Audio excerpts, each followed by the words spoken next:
අයිබෝන් ඔබට සුබ දැසනක් සුබ දවසක් ප්‍රාර්ථනා කරමින් අපේ හමුවීම අයිබෝන් සුබ දවසක් සමගින් හිතවතුනි අද අපිට සුවිශේෂී දවසක් අද අපේ උපන්දිනයේ දෙන දවස 1982 වසරේ සිට 2021 වසර දක්වා වූ අභිමානීය 39 වසරක ඔබ වෙනුවෙන් ජාතිය වෙනුවෙන් විසල් මෙහෙවරක නිරත වූ ජාතික රූපවාහිනියේ 39 වන සංවත්සර දිනය අද දවස.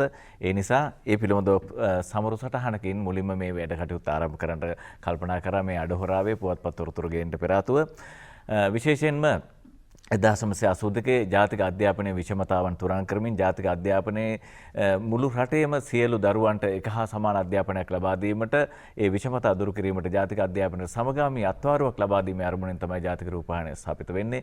එදා මෙදා තුර ලංකාවේ මුල්ම පළමු රූපවාහිනිය නොවුනත් පුරෝගාමී මුද්‍රාව සන්තුහන් කිරීමට ජාතික රූපවාහිනියට හැකියාව ලැබුණා. ඒ පිළිබඳව පුවත්පත්වල සමරු සටහන් කිහිපයක් තිබෙනවා. අපි ඔබට දෙවෙනි පුවත්පතේ මේ සමරු ඉදිරිපත් කරන්නේ සෞභාග්‍යයෙන් පිරිපුන් දේශයකට සාඩම්බර ශ්‍රව්‍ය දෘශ්‍ය පුරෝගාමීත්වයේ 39 වන සංවත්සරයේ 1982 සිට 2021 දක්වා ජාතික රූපවාහිනිය සහෘද ඔබ සමග අභිමානයෙන් නව පිය සටහන් මත පෙරටම යෑමේ අධිටනයයි වත්මන් පාලනාධිකාරියට තිබෙන්නේ.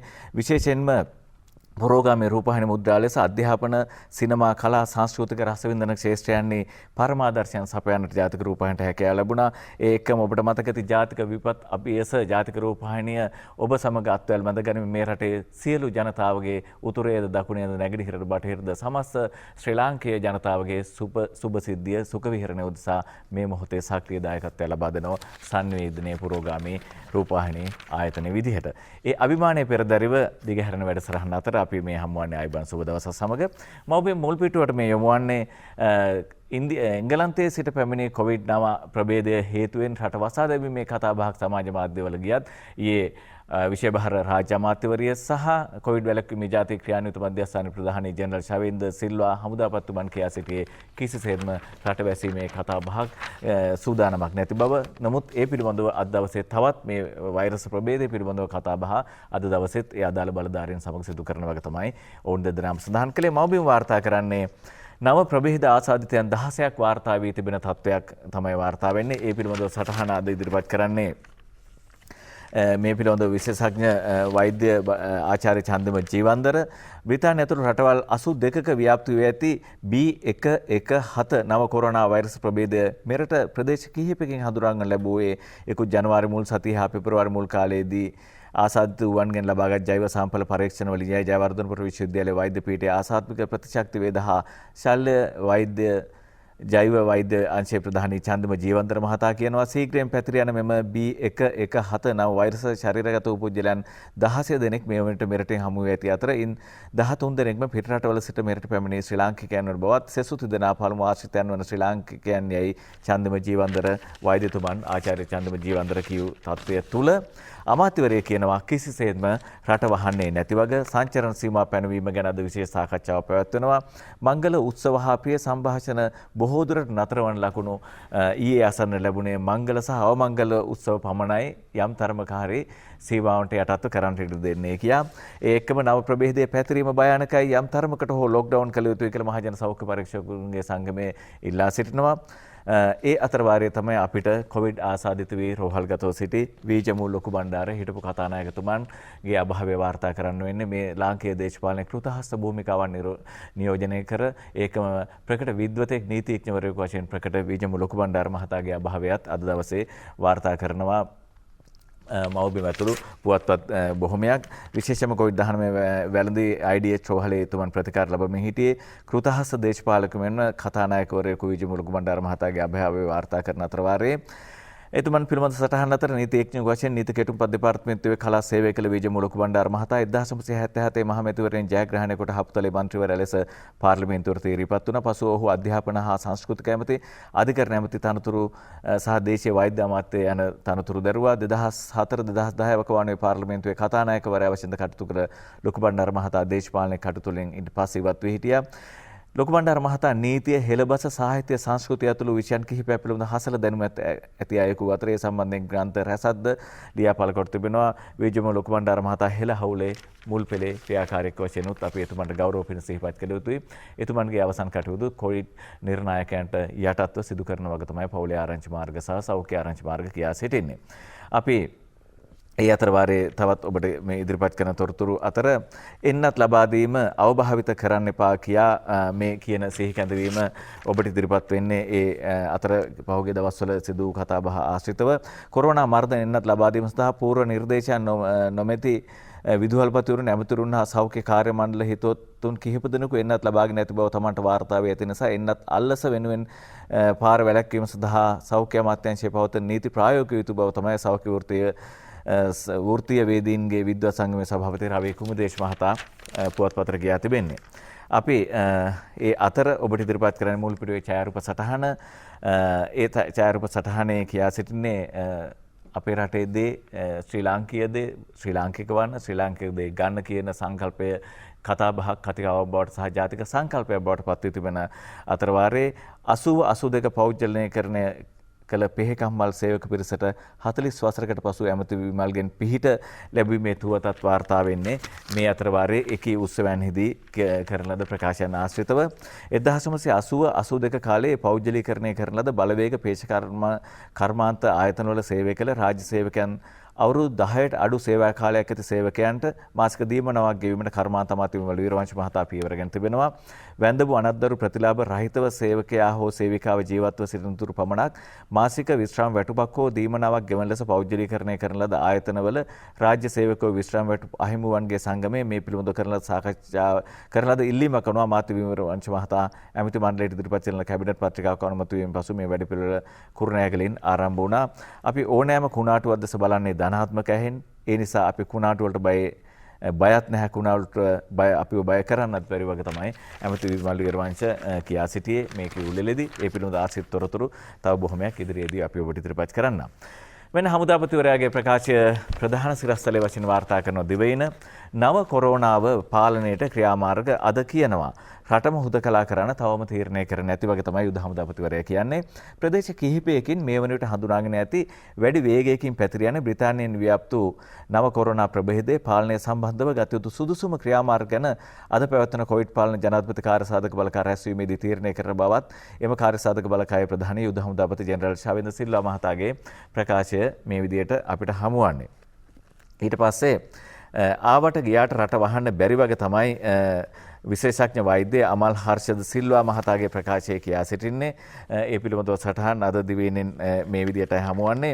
ඉහළ සම්ප්‍රේෂණ අවදානමක් ඇති කොවිඩ් 9 වෛරස් ප්‍රභේදය මෙරට තුළ පැතිර යාම සම්බන්ධයෙන් දැඩි අවධානයෙන් පසු වන බවයි ප්‍රාථමික සෞඛ්‍ය සේවා වසංගත රෝග හා කොවිඩ් රෝග පාලන කටයුතු රාජ්‍ය අමාත්‍යාංශ ලේකම් විශේෂඥ වෛද්‍ය අමල් හර්ෂද සිල්වා මහතා දිවයිනට කියා සිටින්නේ. පවතින තත්ත්වයේ අර්ථයේ රට අගලු දමන්නට යන්නේ යන සම්බන්ධයෙන් විශේෂඥ මතය විමසීමෙන් පස්සේ තමයි එතුමන් එහෙම කියන්නේ. අලුත් තත්ත්වය කොහොමද මුහුණ දෙන්නේ කියා දිනපතා සාකච්ඡා කරනවා. මේ වෛරසයටත් මේ එන්නත ආවරණයක් බවයි දැනට සෞඛ්‍ය මතය. දිගින් දිගට මේ වෛරස් ප්‍රශ්නයක් වෙනවා නම් විතරයි අපි වෙනත් ක්‍රියාමාර්ගවලට යන්නේ. දැනට තියෙන්නේ රට සාමාන්‍ය අයුරින් පවත්වාගෙන යන අතරේ රෝගී වෙන් කර තබා සහ එතුමන් සඳහන් කරන්නේ අපේ සෞඛ්‍ය නිර්ණායකයන්ට ඒ අපි කියූ පමණින් මෙතෙක් කල් දැනුවත් කළ විදිහටම අවනත වෙන්න අනුගත වෙන්න ඔබේ යහපත් සෞඛ්‍ය පුරුදු ඔබේ ජීවිත ආරක්ෂා කරන වගේ තමයි ඒ අතර වාරයේ අපිට කියන්නට තිබෙන්නේ. කොවිඩ් සමස්ත ආසාදිතයන් සංඛ්‍යාව 75000 පැන තිබෙන තත්ත්වයක් තමයි අපිට මේ අතර වාරයේ අසන්නට ලැබෙන්නේ. විශේෂයෙන්ම සමස්ත රෝගීන් 75000 පනිනවා. ඊයේ සුවය ලැබුවන් 865ක්, සුවය ලැබූ සමස්ත සංඛ්‍යාව 68696ක් බවට පත් වෙනවා. ශ්‍රී ලංකාවේ ඊයේ සවස රජයේ ප්‍රවෘත්ති අධ්‍යක්ෂ ජෙනරාල්වරයා නිකුත් කළ වාර්තාව අනුව මරණ 397ක් සිදු වී තිබෙනවා. ඊයේත් රෝගීන් 801ක් හඳුනාගෙන තිබෙනවා. මේ පිළිබඳව සටහන් තමයි අද ප්‍රධාන සිරස්තලයේ බවට පත් වී තිබෙන්නේ අද පුවත්පතේ. ඊට පස්සේ අපිට හමුවන තවත් තොරතුරු කියා සිටින දේශීය හා ජාත්‍යන්තර සමුළු සම්මන්ත්‍රණ හා ප්‍රදර්ශනය යලි පැවැත්වීමට රජයේ අවධානය යොමු වී තිබෙන වගේ තමයි මේ වාර්තාවේ කියා සිටින්නේ. සෞඛ්‍ය මාර්ගෝපදේශ අනුව මෙරට දේශීය හා ජාත්‍යන්තර සමුළු සම්මන්ත්‍රණ හා ප්‍රදර්ශන යලි පැවැත්වීමට රජයේ අවධානය යොමු වී තිබෙනවා. කොවිඩ්-19 වසංගතයේ හේතුවෙන් මෙරට දේශීය හා ජාත්‍යන්තර සමුළු සම්මන්ත්‍රණ හා ප්‍රදර්ශන පැවැත්වීම පසුගිය මාර්තු මාසයේ සිට නතර කරනවා. සංචාරකයන්ට රට විවෘත කිරීමට සමගාමීව මේ සඳහා අවසර ලබා දීමට රජයේ අවධානය යොමු වී තිබෙන බව තමයි මේ වාර්තාවේ අපිට හමුවන්නේ. ඊට පස්සේ අද පුවත්පතේ ඇතුළු පිටු සටහනක කියා සිටින්නේ ජනාධිපතිතුමන්ගේ මීමුරේ සංචාරය ගම සමග පිළිසඳරේදී ජනතාවට සාධනීය මැදිහත් වීම් කිහිපයක් ඔවුන්ගේ ගැටලු විසඳීමට ලබාගත් අවස්ථාව ඔබ රූපවාහිනී තිරයන් මගින් දකින්නට ඇති. පසුගිය සෙනසුරාදා මීමුරේ ගම්මානයේ ආශ්‍රිත අපි ඒ තොරතුරු ඔබට ඉදිරිපත් කරන්න වෙලාව බැලුවට පස්සේ.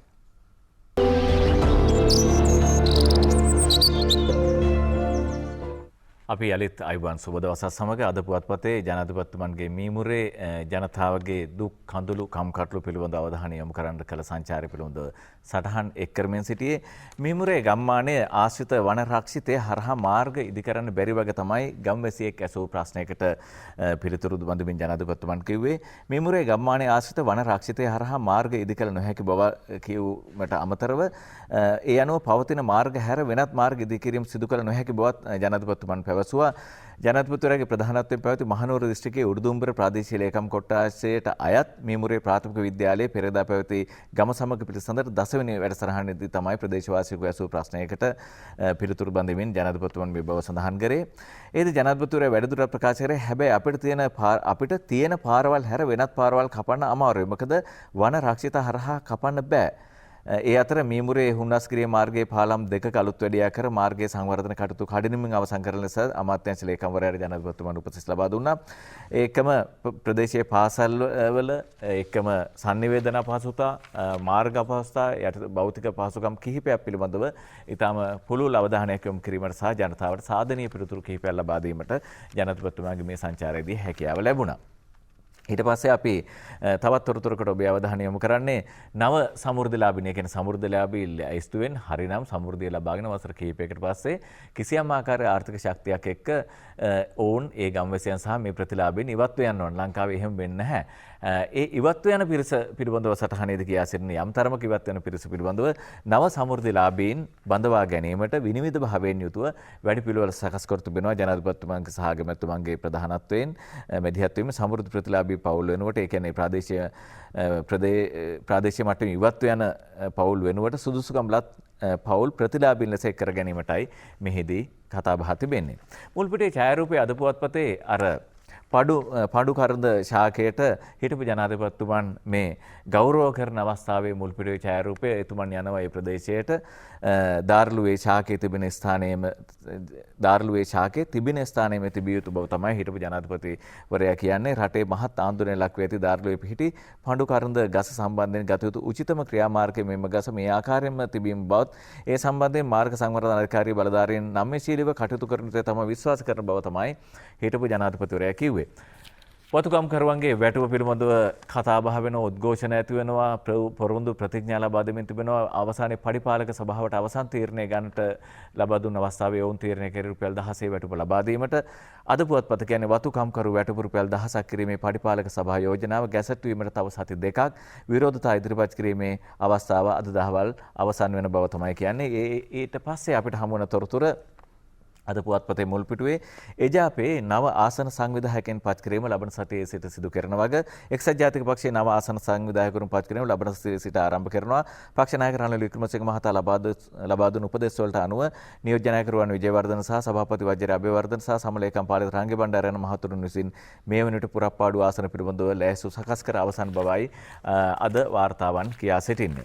ඉන්පස්සේ ඔබේ අවධානය යොමු කරන්නේ අපි ලංකාදීප පුවත්පතේ ලංකාදීප ප්‍රධාන සිරස්තලය කොවිඩ් මෘතදේහ ආදාහනය කරනවද භූමදානය කරනවද කියන ජාතියක කතිකාව ජාත්‍යන්තරයට ගිහින් තිබෙනවා.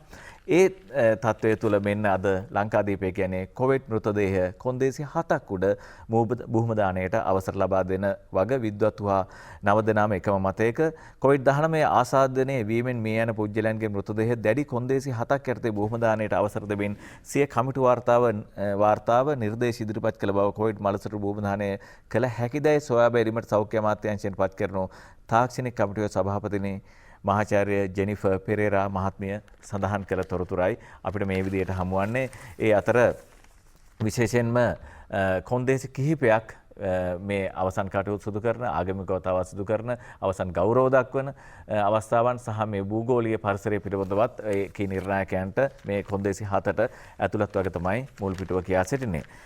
ඡායාරූප සටහනත් මේට පෙර ආතු ඉදිරිපත් කළ අමාත්‍ය විමල් වීරවංශ මහතා සහ මේ ඇතිවී තිබෙන දේශපාලන උණුසුම් කතා බහට නිමිත්තක් බවට පත් වෙනවා. මේ පදය බලන්න ලංකාදීපේ යොදන පොහොට්ටුවේ දියුණුවමයි මා පැතුවේ වරදක් කරන්නට කිසිවිට නෑ හිතුවේ. මේ හමුව කොළඹ පදනම ආවතේ පෙරේදා අභිවෘත කරන මේඩ් ඉන් ශ්‍රී ලංකා වෙළඳ ප්‍රදර්ශනයේ ප්‍රධාන අමුත්ත බවට පත් වුණ අගමැතිතුමන් විමල් වීරවංශ අමාත්‍යවරයා තමගේ කතාවෙන් පස්සේ කෙලින්ම ඇවිත් අගමැතිතුමන් එක්ක මේ කතා බහට ඔහු අසුන්ගත වෙන්න හදන මොහොතේ අගමැතිවරයා කතා කරා මේ සංවාදයේ ඒ අවස්ථාවේ ඡායාරූපයට නගන ලද්දා. ඊට පස්සේ ඉන්දියාවේ ඡන්දයක් තියෙනවද බන්දා මෝදි එහි දේශපාලන වේදිකාවල එහි වේදිකාවල දැන් කියනවා ශ්‍රී ලංකාවේ දෙමළ ජනතා අයිතීන් වෙනුවෙන් ඉන්දියාව පෙනී සිටින වගේ අගමැති මෝදිගේ ප්‍රතිඥා එහි පැවති ජනරැලියකදී තමයි ඔහු මේ බව සඳහන් කරන්නේ.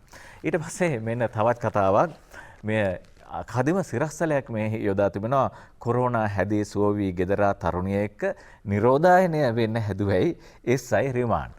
තරුණියගේ වයස අවුරුදු 25යි SI මහත්තයාගේ වයස අවුරුදු 53යි. කොහොම වුණත් පොලිස් විමර්ශන සිදු කරනවා මේ නීති විරෝධී අයුරින් මේ වගේ අයුතු යෝජනාවක් ගෙනීම සම්බන්ධයෙන් තමයි ඔහුට විරුද්ධව මේ පොලිස් ක්‍රියාමාර්ග විනය ක්‍රියාමාර්ග ගන්න හදන්නේ. ඊට පස්සේ මේ සම්බන්ධව තවත් ඡායාරූප සටහනක් තිබෙනවා 1996 ත්‍රස්ත සාහසිකත්වයේ නිසා කුමාරපුරම්හි සාමාන්‍ය වැසියන් කිහිප දෙනෙකු 16 දෙනෙකු මිය යනවා හමුදා සැබළුන් දෙදෙනෙකු එක්ක. මේ හමුදා සැබළුන් සහ සිවිල් වැසියන් සිහි කරනවා කුමාරපුරම්හිදී මියගිය වැසියන් ඒකම හමුදා සැබළුන් සිහි කර ප්‍රදේශවාසීන් පහන් දැල්වූ අවස්ථාව තමයි අද මේ විදියට වාර්තා කරන්නේ. අරුණට ඔබේ අවධානය යොමු කරන්නේ මුල්පිටුවේ තොරතුරු එක්ක රටේ ලක්ෂ 10කට උප්පැන්න නැහැ. මේ කියන්නේ නුවරඑළියේ 80000යි කොළඹ 50000යි. උපැන්න සහතික නොමැති පුද්ගලයන් දසලක්ෂයක් රටේ සිටින බව අනාවරණය වෙනවා. රාජ්‍ය පරිපාලන අමාත්‍යාංශය අතරේ ලේකම්වරයෙකු වන හිටපු රෙජිස්ට්‍රාර් ජෙනරාල් NC විතානගේ මහතා අරුණ පුවත්පතට පැවසුවේ රටේ දිස්ත්‍රික්ක 25ම පසුගිය වසරේ කළ සමීක්ෂණයකදී මේ පිළිබඳව තොරතුරු හෙළිදරව් වී තිබෙන බව ඒ ඉක්මනින් ලබා දීමට ගත් පියවර තමයි. පොලිසිය එකම කාන්තා පොලිස්පතිනියයි නියෝජ්‍ය පොලිස්පතිවරයා ඉන්නේ. පොලිසියම පෙස්සමක් ඉදිරිපත් වී තිබෙනවා. SSPලා 22ක් ශ්‍රේෂ්ඨ අධිකරණයට ගොස් තිබෙන්නේ. ලංකාවේ පළමු වරට පත් වූ නියෝජ්‍ය පොලිස්පතිනියට පොලිසියම පෙස්සමක් ඉදිරිපත් වී තිබෙනවා. ඇයගේ පත්වීම බල රහිත කරන්නයි ඉල්ලලා. ඊට පස්සේ පාස්කු වාර්තාව පිළිබඳව හිටපු ජනාධිපතිතුමාගෙන් විමසන මොහොතේ ඔහු කියන්නේ පාස්කු වාර්තාව නොබලා චෝදනා ගැන කතා කරන්න බෑ. ජනාධිපති විමර්ශන කමිටු වාර්තාව මේ මොහොතේ ජනාධිපතිතුමාට ඉදිරිපත් වී තිබෙනවා. ඊට පස්සේ ඇමති විමල් සමග පැවති සාකච්ඡාවක් පිළිබඳව මේ වාර්තාව ඉදිරිපත් වෙනවා. ඔහු සමග පැවති සාකච්ඡාවකින් පස්සේ ගැටුම් නිරාකරණය කර ගැනීමට දරන ප්‍රයත්නය පිළිබඳව සහ ඒකම රටේ නිලනාමය ඒකම රට ඒකේ ජනරජයක් යුතුව ජාතික කොඩිය ජාතික ගීය මේ කාරණාවල් වෙනස් කරනවා නම් පාර්ලිමේන්තුවේ 3/2 බහුතරයකට අමතරව ජනමත විචාරණයකට ආ යුතුයි කියා තමයි 78 දෙවන ජනරජ ආණ්ඩුක්‍රම ව්‍යවස්ථාවේ සඳහන්ව තිබෙන්නේ. ඒ අතර ගම්මන්පිල අමාත්‍යවරයා කියනවා රටේ නම වෙනස් කරන්න ඇතුළු යෝජනා කිහිපයක් සම්බන්ධව යෝජනාවලියක් ඊළඟ ආණ්ඩුක්‍රම ව්‍යවස්ථාවට තමන් ඉදිරිපත් කරන බව. ශ්‍රී ලංකා ප්‍රජාතාන්ත්‍රික සමාජවාදී ජනරජය යන නම වෙනුවට ශ්‍රී ලංකා ජනරජය ලෙස රටේ නම වෙනස් විය යුතු බවට පිළිතුරු හෙළවුරුමය නව ආණ්ඩුක්‍රම ව්‍යවස්ථාවට යෝජනා කළ තිබෙනවා. යම් රාජ්‍යයක් ප්‍රජාතන්ත්‍රවාදී හෝ සමාජවාදී විය යුත්තේ එකී රාජ්‍යයේ ගුණාත්මක ලක්ෂණ වලින් මිස නාමයෙන් නොවන වගේ තමයි ඒ මහතා තවදුරටත් කියා සිටින්නේ. අපි දිනමිනට ඔබේ අවධානය යොමු කරන්නේ අතර දිනමින මුල්පිටුවේ තොරතුරු සංචාරක ව්‍යාපාරය නැන්වීමට මීමුරේ තෝතැන්නක් වගේ තමයි එහි සංචාරයේදී ජනාධිපතිතුමන් සඳහන් කළේ. පරිසරය සංහාරයක් නොකොට පරිසරය රැක ගැනීමේ පාරිසරික අගනාකම් සංචාරකයන් ඉදිරිපත් කළ හැකි වගේ තමයි ජනාධිපතිතුමන් තවදුරටත් කිව්වේ. ආචාර්ය බන්දුල ගුණවර්ධන අමාත්‍යවරයාගේ මැදිහත් වීමෙන් සතුසේ භාණ්ඩ වර්ග 27ක මිල අඩු කළ ලබා ගැනීමේ හැකියාව තිබුණු ඉදිරි උත්සව කාලයේ නිමවනතුරු අත්‍යවශ්‍ය භාණ්ඩ 27ක මිල පහළ දැමීමෙන් දින 3කදී සතුස ආදායම 100%කින් ඉහළ නැග තිබෙන වගේ තමයි මේ ආරංචි මාර්ග වාර්තා කරන්නේ. අද දිනමින ප්‍රධාන සිරස්තලයේ එයයි. රට වසා දැමීමේ සූදානමක් නැති වගේ හමුදාපතිවරයාගේ ප්‍රකාශය දිනමිනත් මුල් පිටුවේ වාර්තා කරන්නේ මෙන්න මේ විදිහට. ඊට පස්සේ පාස්කු ප්‍රහාරය ගැන ජනාධිපති කොමිසමේ අවසන් වාර්තාව අද කැබිනට් මණ්ඩලයට ඉදිරිපත් කරනවා. එහිදී සාකච්ඡා කරනවා. ඉන් පස්සේ පාර්ලිමේන්තුවට ඉදිරිපත් කිරීමට යෝජිත බව තමයි මේ වාර්තාවන් කියා සිටින්නේ. අපි මේට පෙර ආතු ඉදිරිපත් කර අර විමල් එක්ක කතා බහ සාකච්ඡාවකින් විසඳා ගැනීමට ගත් පියවර පිළිබඳව සටහන් අද දිනමින වාර්තා කරන්නේ මෙන්න මේ විදිහට ඇමති විමල් සමග පැවති ගැටලුව ජනපති සහ අගමැති මැදිහත් සමතයකට පත් කර බව තමයි ප්‍රසන්න රණතුංග අමාත්‍යවරයා බණ්ඩාරනායක සිරිමාව බණ්ඩාරනායක සමුරංගහලේ පැවති හමුවේදී ඔවුන් දෙදෙනා ඊටාම ප්‍රියජනක විදියට කතා බහ කරා පරණ මිතුදම් අලුත් කර ගැනීමෙන් කතා බහ කරා ඒ අවස්ථාවේදී සඳහන් කළ තිබෙන්නේ. විශේෂාංග කිහිපයකට අවධානය යොමු කිරීමේදී මේඩ් ඉන් ශ්‍රී ලංකා ප්‍රදර්ශන උළෙලේදී අගමැතිතුමන්ගේ ප්‍රධානත්වයෙන් පැවති අමාත්‍ය විමල් වීරවංශ මහතා කරන්නේ මෙන්න මෙහෙම ප්‍රකාශයක් කළ නොහැක්කක් නොමැත යන විශ්වාසයේ ජාතිය රුධිරයට එන්නත් කළේ මහින්ද රාජපක්ෂයි. ඔබතුමා 2005 ජනාධිපති ධූරයට පත්වීමත් සමග ලංකාවේ සමාජ ආර්ථික දේශපාලන චින්තනයේ විශාල පෙරළියකට මුල පිරුවාම කළ නොහැක්කක් නොමැත යන ධෛර්ය සම්පන්න හැඟීමක් මුළු මහත් ජාතියටම එන්නත් කළා. පරාජය කරන්න බැහැ කිව් ත්‍රස්තවාදයේ යුදමේ වශයෙන් පරාජයට පත් කරලා පෙන්නුවා. ඒ වගේම දේශීයත්වයට මුල් තැන දෙමින් අපේ රටේ ආර්ථිකයේ ජාතිකත්වයේ සමග මුසුකොට ගොඩනැගිය හැකි යන විශ්වාසය 2005 සිට 2015 මුල දක්වාම ඔබතුමා ගොඩනගලා පෙන්නුවා. හම්බන්තොට වරාය ජාතියට දායද කළා. කොළඹ වරාය ආසිත වරාය නගරයේ ගොඩනැගීම ආරම්භ කළා. එමගින් රටේ භූමියට මෙතෙක් නොතිබුණු භූමි ප්‍රමාණයක් එක්කලා විදුලි බලාගාර අලුතෙන් නිර්මාණය කළා. එමගින් ජාතික විදුලි වල අවශ්‍යතාවයන් 90%කට වඩා සම්ප්‍රයුක්ත කළ හැකි තත්ත්වයක් ඇති කළා. ආර්ථිකය වර්ධන වේගය අතින් 6% ඉක්මවන තත්ත්වයකට අරගෙන යන්න පුළුවන් කමක් ඇති කළා. මහින්ද රාජපක්ෂ මහතාගේ නායකත්වයෙන් ගෙවුණු දශකය අවසානයේ ඒ රටේ මේ රටේ සමාජ ආර්ථික දේශපාලන ඉතිහාස කතාවේ ඉතා මනරම් පරිච්ඡේදයක් ලෙස ලියවුණා. ඒ මහා අත්තිවාරම් මත ඉඳගෙන අපට අද ඉතිරි වෙලා තිබෙනවා මේඩ් ඉන් ශ්‍රී ලංකා සන්නාමය බලගන්වන්න. මේ රටේ නිෂ්පාදනය කළ දෙයක් මිලදී ගැනීමේ ආඩම්බරයට කාරණයක් බවට පත් කරන්න අද අපට හැකි වෙලා තිබෙනවා. මේඩ් ඉන් ශ්‍රී ලංකා සන්නාමයේ අර්ථ නිෂ්පාදනය සිදු කරන මේ රටේ සුළු මධ්‍ය පරිමාණ ව්‍යවසායකයන් පමණක් නොවේ මහා පරිමාණ ව්‍යවසායකයන්ද ඍජුවම ගැනුම්කරුවන් සමග සම්බන්ධ කරන අන්තර්ජාල වෙබ් අඩවියක් අපි ඉදිරිපත් කිරීමට පියවර ගන්නවා. ඒකම ඒ මත පදනම් වෙලා තමයි අපි සෞභාග්‍ය දැක්ම යථාර්ථයක් කරන්න පියවර ගන්නේ කියන කාරණාව තමයි එහිදී අමාත්‍යවරයා කියා සිටියේ.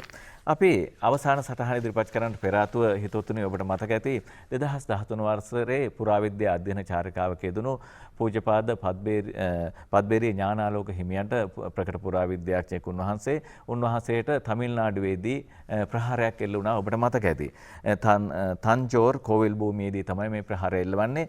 උන්වහන්සේ තමයි යාපනයේ පසු කලක යාපනයේ කොටුව සංරක්ෂණයට ඒකම ගාල කොටුව සංරක්ෂණයට කටයුතු කරන්නේ. උන්වහන්සේ හදිසි අභාව ප්‍රාප්ත වී තිබෙනවා ඥානාලෝක හිමියන්ගේ. අපි ඒ තොරතුරු ඉදිරිපත් කරන්නට පෙර ආතුව වෙලාව බලමු. උන්වහන්සේගේ අභාවයේ හදිසි අපවත් වීම වාර්තා කරන දිවයින ඇතුළු පුවත්පත් කියන්නේ සසුනමර සුපෝෂිත කළ පුරාවිද්‍යාඥ පද්බේරිය ඥානාලෝක හිමියෝ යන යෙදුම සහිතව අපවත් වී අදාළ පද්බේරිය ඥානාලෝක මහා ස්වාමීන් වහන්සේගේ දේහය පිළිබඳ ආදාන පූජෝත්සවය අද සවස 5ට ජායල ඒකල ජොසිටාවත පොදු ක්‍රීඩාංගණයේ ආදාන මළුවේ සිදු කරනවා. දේහය ඒකල ශ්‍රී ධර්මෝදය බෞද්ධ මධ්‍යස්ථානයේ මේ මොහොතේ මේ වන විට තැන්පත් කරලා තිබෙනවා. ඒ පිළිබඳ වාර්තාවන් වලින් පස්සේ අපි පුවත්පත් තොරතුරු හමාර කරන්නට කාටුන් කිහිපයකට ඔබේ අවධානය යොමු කරන්නේ. අද ජනරාණි හමුවන්නේ අද පුවත්පතෙන්. අගමැතිතුමන්ට ජනරාණි හම්බ වෙනවා. හම්බෙලා මෙන්න මෙහෙම කතාවක් කරනවා. ආණ්ඩුව පත් කරලා ඒකෙන් ප්‍රයෝජන ගන්න එක උඹලගේ වගකීමක්. ජනරාණිට කියන්නේ. ඒකනේ සර් අපි මේ කරන්නේ. උඹලා මොනවද කරන්නේ? අගමැතිතුමා අහනවා. බෙල්ල කඩාගෙන උද්ඝෝෂණය කරන්න ඕන වෙලා තියෙනවා තමයි කියලා තමයි ජනරාණි අගමැතිතුමට මතක් කරලා දෙන්නේ. ආණ්ඩුව රැක ගන්න. ගිනිකසය දිනමින පුවත්පතින් ගජමන් ඕනාගේ සිව්පදය දෙදරන ලෙසින් ඉඳ හිටලා උළු වහලේ හඬ දෙන්නට බොහෝ තැන්වල නොම පැකිලේ. WhatsApp Facebook පත්තර හැම ඇතුලේ නවතම තරුව ලෙස දැන් දිලිසේ විමලේ. එහෙම වෙන්නේ ඇයි කියලා ඔබ දන්නවා. අංජනම අවසන් පදය නිමිත්ත එයමයි. අවසන් කාටුනේ කිසියම් වචනයක් අල්ලා විමල් හට ලේකම්තුමා වැඩ ඔක්කොම අවුල් කොට කටයුතු කළත් මග වරදී ජුවල් පිට ගල් නොගහනු මැනවි ලස්සන කැදැල්ලට කියලා කාටත් මතක් කරලා දෙනවා අද අරුණ. අපි 39 වසරක අභිමානීය සමරුම් සටහන් කරන දවසේ ඔබට යහපත ප්‍රාර්ථනා කරමින් පුවත්පත් තොරතුරු හමාර කරනවා. හෙටත් උදෑසන 6:30ට හමු වීමේ අපේක්ෂාවෙන්. ආයුබෝවන්.